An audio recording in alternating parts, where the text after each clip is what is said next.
It was Thanksgiving, and my sister's voice sliced through the laughter like a knife. "You're a disgrace," she said, loud enough for every relative to hear. I felt the room shrink, my skin burning with shame. Families are supposed to protect you, right? Yet statistics say nearly 70% of emotional abuse comes from people we call loved ones. I used to believe loyalty meant silence.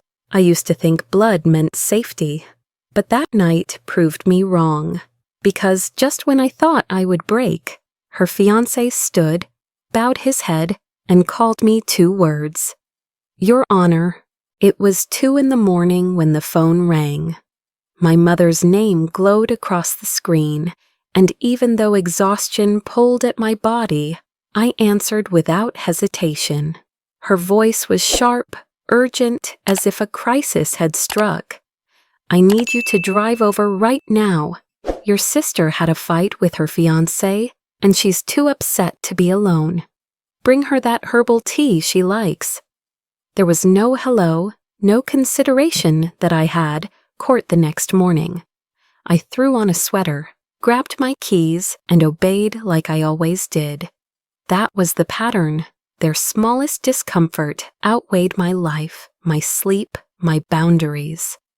Back then, I wore my loyalty like a badge of honor.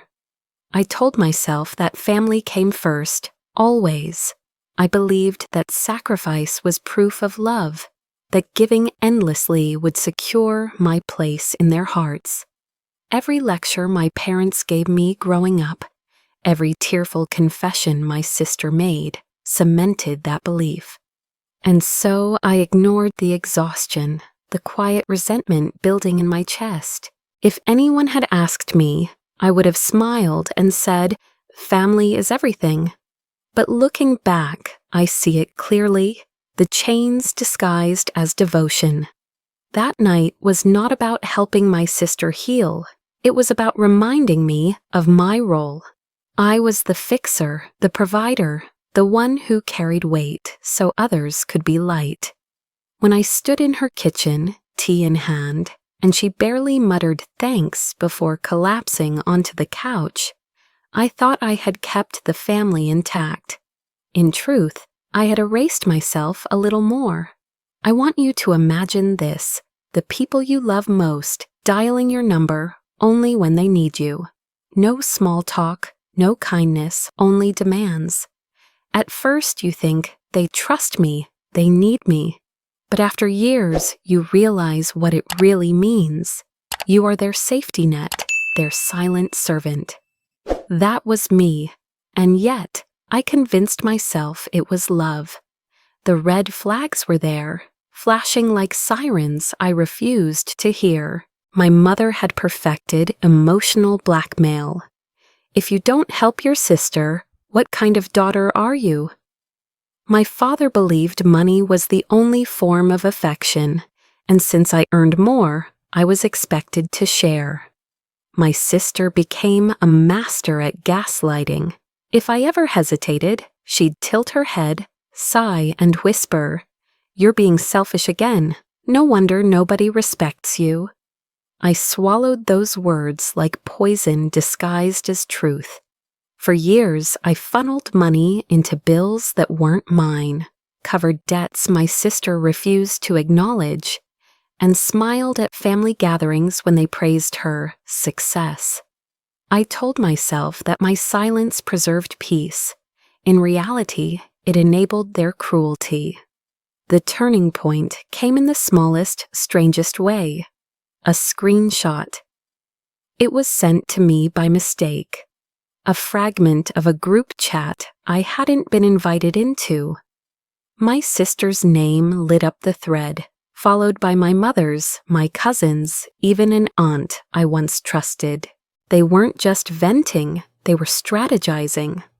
Lines of text described me as the weak link, the one we can always guilt, and worst of all, a disgrace we should keep out of the spotlight. Reading those words was like a blade sliding under the skin, silent, cold, undeniable. Until that moment, I had clung to the fantasy that, despite their flaws, they loved me. That discovery cracked everything open. It wasn't one toxic voice, it was a chorus. I stared at that screenshot for hours, my hands trembling, my mind replaying every sacrifice I had made. The long drives at midnight, the money I wired when they promised to pay it back, the endless forgiveness I offered when they cut me down with cruel remarks. All of it wasted on people who plotted behind my back. The irony is, in that moment, I still told myself, maybe they don't mean it. Maybe they were just venting. That is the trap of blind loyalty. You bend so far that betrayal looks like misunderstanding. But some truths cannot be softened. That screenshot was proof carved in pixels. I wish I could tell you I slammed the door shut that night, but I didn't.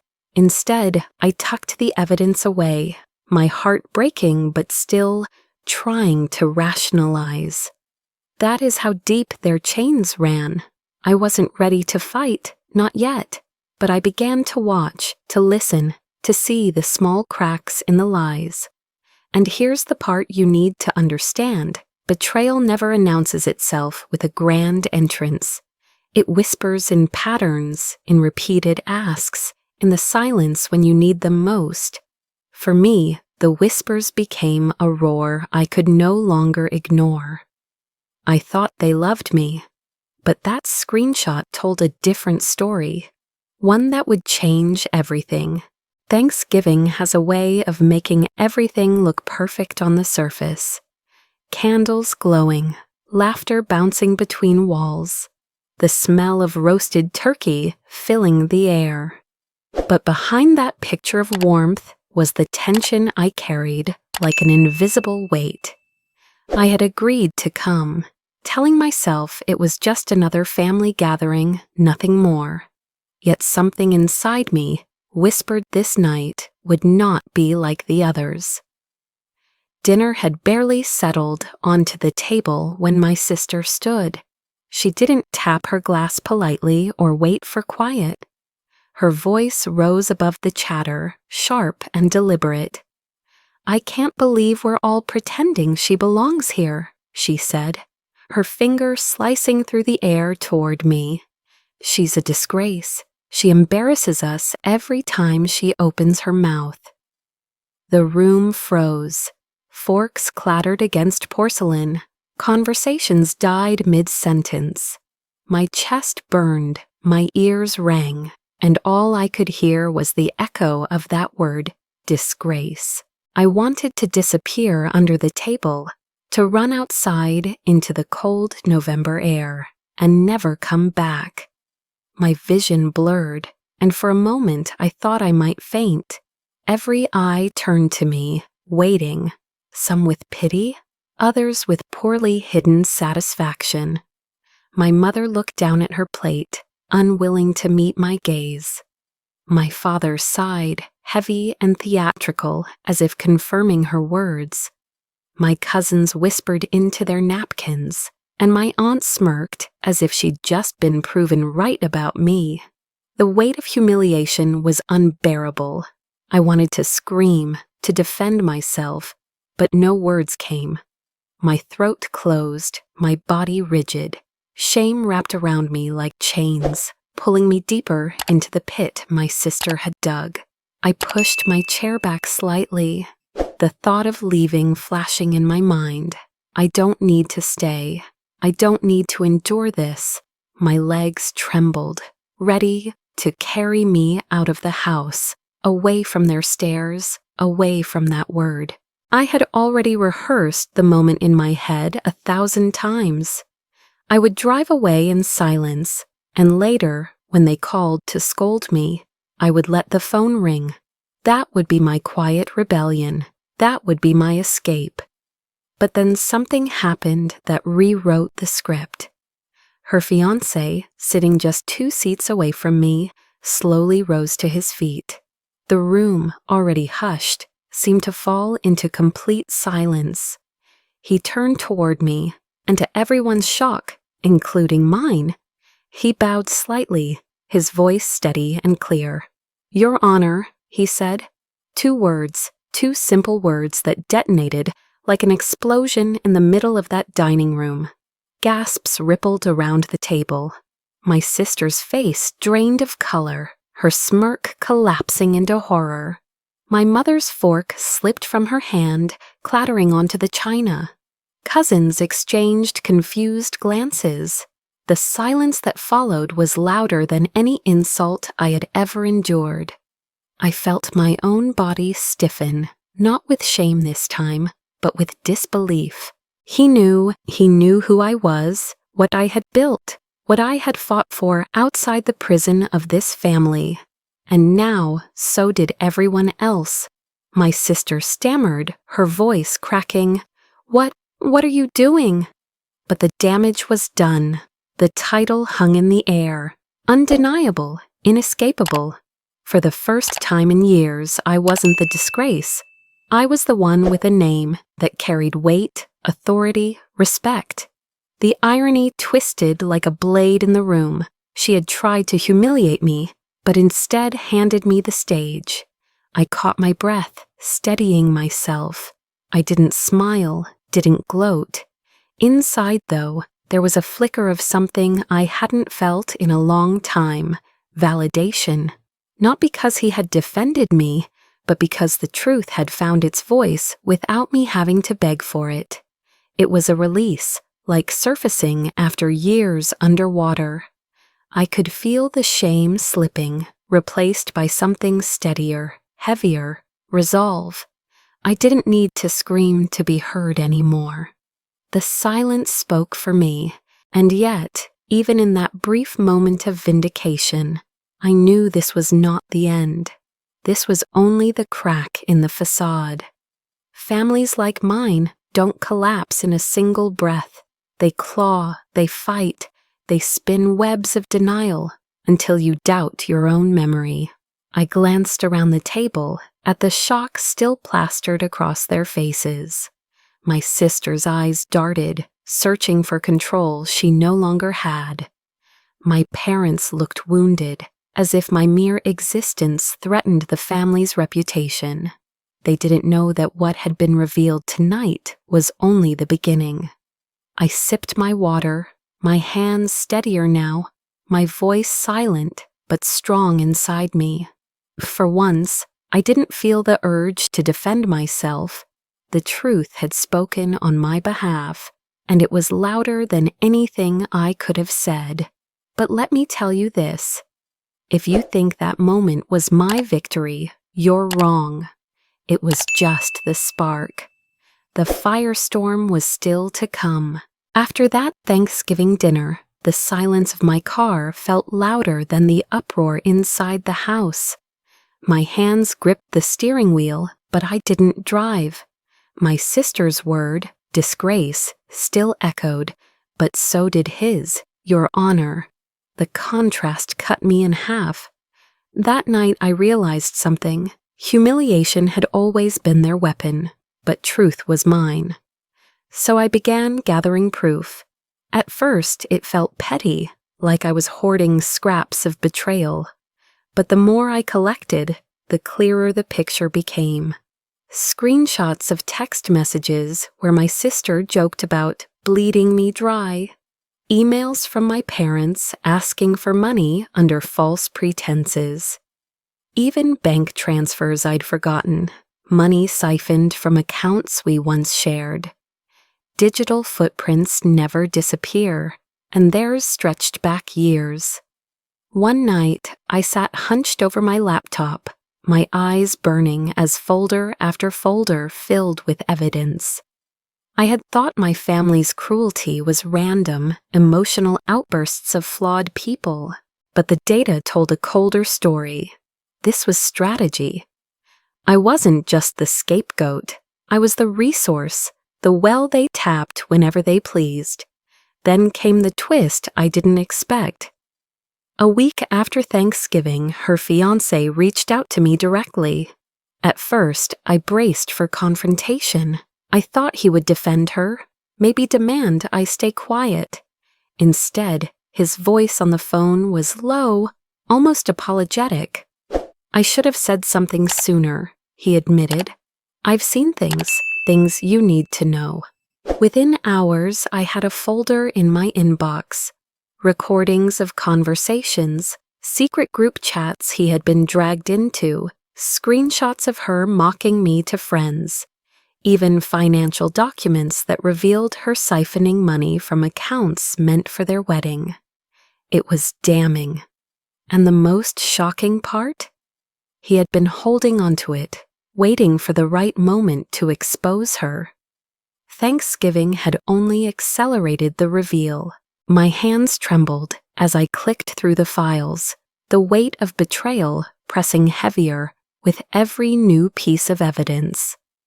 Yet beneath the hurt was a new sensation, power. For the first time, I wasn't drowning in their manipulation. I was building a case, piece by piece, stronger than any of their lies. And then came the recording, just 3 minutes long, but enough to end her carefully curated image. My sister bragging to a friend about how she used me, laughing about my naivety, detailing how she planned to keep me useful but invisible. Her voice, cruel and smug, filled my headphones. I replayed it 3 times, each time my heart pounding harder. That single clip could shatter her world. A thought whispered in my mind. A 3-minute recording could end her entire career. But I wasn't alone in this anymore. I had allies I hadn't expected. My therapist had been urging me for months to draw boundaries, to stop bleeding for people who never cared if I lived or died. Sitting in her office now, I finally let myself cry. Not the restrained tears of someone trying to look composed, but deep sobs that left me hollow. She listened, silent, then said softly, "You've been conditioned to believe love means sacrifice, but love without respect is not love. It's control." Her words sank deeper than any evidence I had collected. For the first time, I felt someone was truly on my side. Then there was my lawyer, a friend I'd met through work, who reviewed the files with a calm, steady eye. "This isn't just family drama," he told me. "Some of this borders on fraud. If you decide to move forward, the law will stand with you." And just when I thought my circle of allies was complete, an old classmate reached out, a journalist who had seen my name in legal announcements. She offered me something I didn't know I needed, a way to tell my story, to strip away the narrative my family had woven about me. "People need to hear this," she said, "not for revenge, but because it happens more often than anyone admits. Still, betrayal has a way of twisting trust." Every new ally made me wonder if I was walking into another trap. So when a cousin, one I had long believed was my sister's loyal defender, sent me a quiet message one night, I hesitated. His text was simple. "I know what she's been doing, I can help." For years, he had laughed at her jokes, nodded along when she mocked me. But in private, he confessed he had grown sick of the lies, the manipulation, the way she devoured everyone around her. He sent me screenshots I hadn't seen, conversations where she plotted against not just me, but other family members too. He was tired of being part of her web, and now he wanted out. That was the moment it hit me. I wasn't isolated anymore. For years, they had convinced me I was alone, powerless.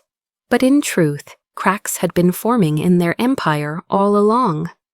And now, one by one, people were stepping into the light. I looked at the mountain of evidence, the growing list of allies, and realized I wasn't just reacting anymore. I was preparing. Thanksgiving had been the humiliation, but what was coming next would be the reckoning. And all it might take to tip the scales? A single recording. When I agreed to attend Thanksgiving, I knew I wasn't walking into another ambush. I was walking into a stage. My sister thought she had orchestrated the night, preparing her insults and recruiting our parents as her silent accomplices. But I had been preparing too, quietly, carefully, piece by piece. Every cruel word, every financial manipulation, every secret she thought would never see the light. I carried it with me, tucked away in a drive, small enough to fit in my pocket, but heavy enough to destroy her empire. I didn't rise when she called me a disgrace.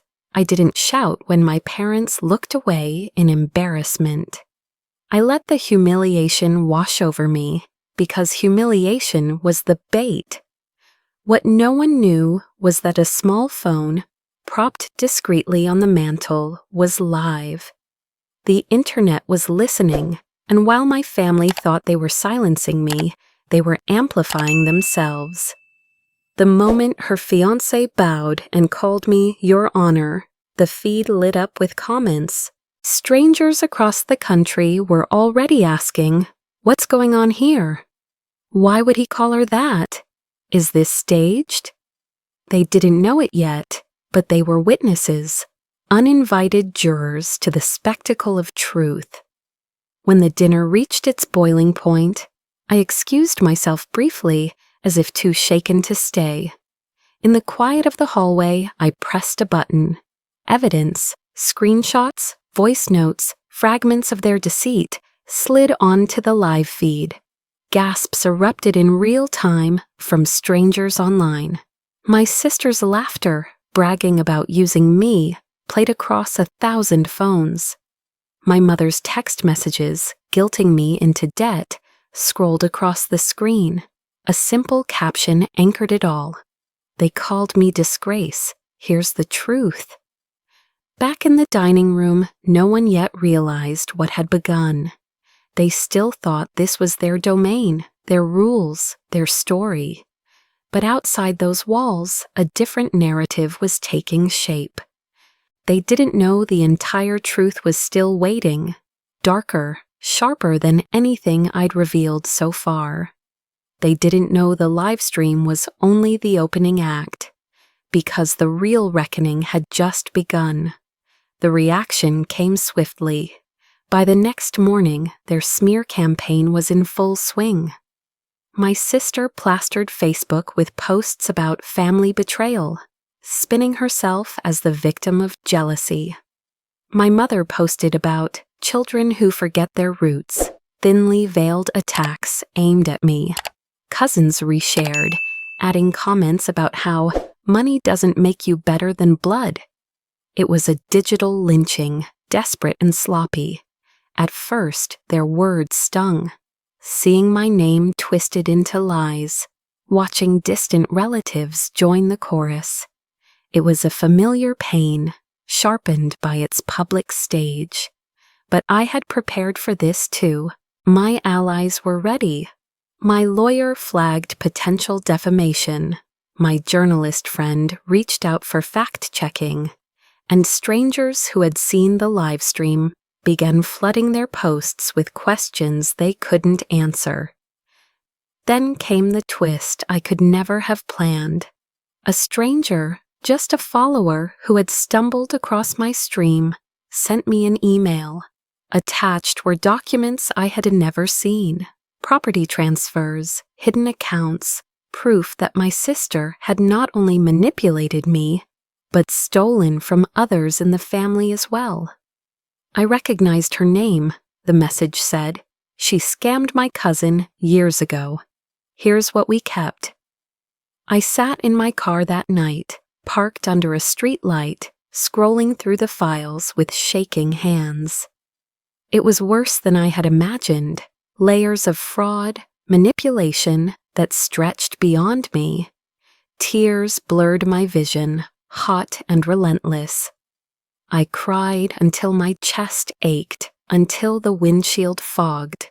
For a moment, I wondered if this was my curse, to be forever entangled with their poison. But then I wiped my face, staring at my reflection in the rearview mirror. My voice came out hoarse, but certain. This is the last time they make me cry. The tears dried into resolve. The documents weren't just proof, they were weapons, sharpened not by vengeance but by truth. They thought they could drown me in shame. Instead, they handed me the very tools I needed to end their reign. And I knew the chain reaction had only just started. By the time the weekend ended, the truth had escaped every boundary my family thought they could control. Screenshots, recordings, bank documents, each piece of evidence spread like wildfire across social media. What had begun as whispers in a dining room became headlines on blogs and threads dissected by strangers. My sister's carefully curated image of elegance and charm collapsed under the weight of her own words. Her fiancé was the first to walk away. I learned through mutual contacts that he called off the engagement the very next day. If she could lie about her own family, he said, what would she lie about to me? The ring was returned, the wedding canceled, her friends divided between silence and betrayal. The humiliation she had once weaponized against me now belonged entirely to her. Every attempt to defend herself online backfired. Screenshots contradicted her, recordings mocked her excuses. People didn't just see her as manipulative, they saw her as a fraud, and then the narrative widened. Strangers began asking why my parents had allowed it for so long. The emails I released, messages where my mother guilting me into paying bills, my father dismissing my boundaries, circulated alongside my sister's scandals. Suddenly, the question wasn't just about her deceit, but about their complicity. The hypocrisy they had hidden for years unraveled under public scrutiny. Posts once meant to paint them as the picture of family values were dragged into threads exposing their favoritism, their cruelty. My parents, who had always hidden behind silence, were now forced into the spotlight they never wanted. I had thought justice meant watching my sister fall. I hadn't realized it would pull them down with her, and yet I wasn't finished, because there was still one piece I hadn't shared, one final strike waiting in the shadows. A single file that didn't just expose their cruelty, it revealed their crimes. The world thought they had seen it all. They hadn't. When the case reached the courtroom, I felt the weight of every year pressing on my shoulders. I wasn't walking in as the disgraced daughter anymore. I was walking in as the woman who had built a case from ashes. The evidence wasn't emotional outbursts or vague accusations.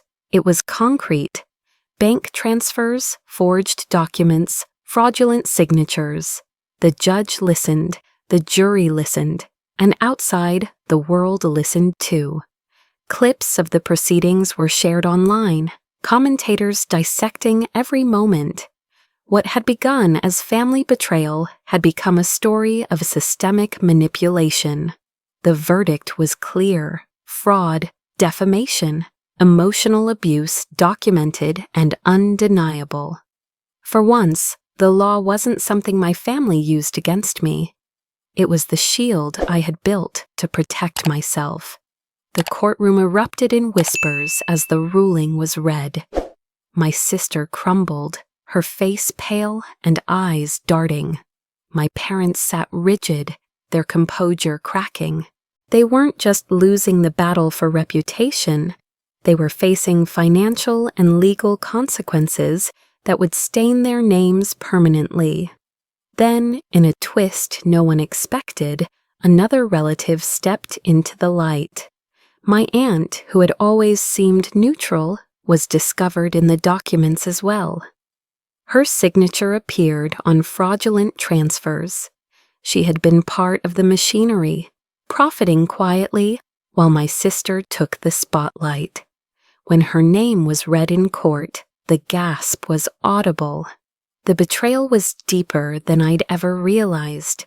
Justice felt like a crescendo, each note louder than the last, until it reached a peak that left the courtroom buzzing. And outside, on social media, the reactions mirrored the same rise. People who had once doubted now stood firmly on my side. Strangers I had never met defended me with passion, amplifying my story until it drowned out every lie my family tried to construct. And yet, amid the triumph, a silence grew inside me. I didn't feel like celebrating. Watching my family unravel under the weight of their own actions wasn't victory. It was grief. Every ruling, every headline, reminded me of what I had lost long before the evidence ever surfaced. The hope that they could love me as I loved them. That night, I sat alone in my apartment, the glow of the city outside my window. My phone buzzed with messages of support, articles forwarded by friends, strangers thanking me for speaking out. But I didn't smile. I let the quiet wrap around me, heavy and bittersweet. This wasn't revenge, this was survival. And while the world saw a woman vindicated, I saw only the ashes of a family burned by their own deceit. The first step toward freedom was silence, not the forced silence my family had imposed for years, but the chosen silence of cutting ties. I blocked every number, every account, every desperate attempt to reach me. Their voices had echoed in my head for so long, but now, one by one, I shut the doors. Then I moved. A new apartment, a new street where no one knew my name. I didn't tell them where. I didn't leave breadcrumbs. For the first time in decades, I belonged only to myself. The mornings became sacred. I would brew coffee, crack an egg onto a skillet, and sit by the window as sunlight spilled across the table. The quiet felt foreign at first, like standing in an empty cathedral. But slowly I began to cherish it. A simple breakfast, eaten without the buzz of manipulation or the weight of expectation, felt like luxury. Peace wasn't loud. It was soft, steady, and mine. Then one evening, as I scrolled through my emails, I saw his name, my brother-in-law. My stomach clenched before I even clicked. The message was short, only a few lines. "Claire, thank you. You didn't just save yourself, you saved me too." I was drowning in their lies, playing along because I thought I had no choice. "You gave me one. I owe you my life." I sat staring at the words, stunned. All this time I had seen him as a bystander, maybe even complicit. But he had been trapped too, bound by the same web of control. By tearing it apart, I had freed him as well. A strange warmth spread through me. Maybe family wasn't defined by blood, but by those who stood with you when truth finally mattered. For the first time in years, I let myself imagine a different kind of family. One not inherited, but chosen. One built from trust, respect, and resilience. I closed my laptop, whispering to myself, maybe I'm not alone after all. The days turned into weeks, and slowly I began to build. I took the money I had reclaimed and invested it into a small business, something that had always been a dream buried under obligation. With every decision, every step forward, I felt lighter. Customers came, word spread, and before long, the venture grew beyond what I had dared to hope. But it wasn't just about money, it was about voice. I began sharing my story online, cautiously at first, then boldly. To my surprise, people listened.